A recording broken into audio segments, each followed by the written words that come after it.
Մեր ամենամեծ խնդիրը մեր մտածողության մեջ է։ Մենք դեռ Տեր ենք փնտրում, փրկիչ, հովանավոր, մեծ ուժ, որ գա ու մեր փոխարեն լուծի մեր հարցերը։ Բայց Տեր փնտրող ժողովուրդը պետություն չի կարող կառուցել։ Պետություն կառուցող ժողովուրդը գործընկեր է գտնում, դաշնակից է ձևավորում, ինքն է որոշում իր ճանապարհը։ Երբ խոսում ենք Ռուսաստանի դավաճանությունների մասին, շատերը միանգամից ասում են. ուրեմն ուզում եք Թուրքիային բերել ռուսների փոխարեն։ Սա նույն սխալ տրամաբանությունն է կարծել, թե մենք ուզում ենք մեկ տիրոջը փոխարինել մյուսով։ Ոչ, մենք Տեր չենք փոխում, չենք ուզում, որ ինչ-որ մեկը մեզ առհասարակ տիրություն անի։ Ուզում ենք այդ կարգավիճակից մեկընդմիշտ դուրս գալ եւ նոր Տեր չենք փնտրում ոչ արևմուտքում, ոչ արևելքում, ոչ էլ առավել եւս հյուսիսում։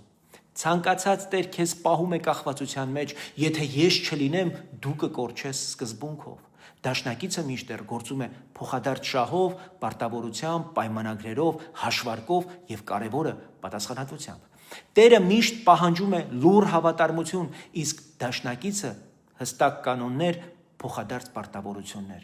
Տերը փորձում է քեզ ենթարկեցնել, իսկ դաշնակիցը օգնում է, որ կայանաս, ուժեղանաս եւ ոտքերիդ վրա պինդ կանգնես։ Մեզ պետք է մի պարզ ազգային կանոն։ Հայաստանը ոչ մեկի կցորդը չէ։ Մենք Տեր չենք փնտրում, մենք կառուցում ենք գործընկերություն, հզոր պետություն, ուժեղ բանակ, աշխատող տնտեսություն եւ արժանապատիվ դիվանագիտություն։ Սա է անկախությունը, աշխատանք, նպատակադրում եւ ամենօրյա պատասխանատվություն սեփական պետության Տերը լինելու համար։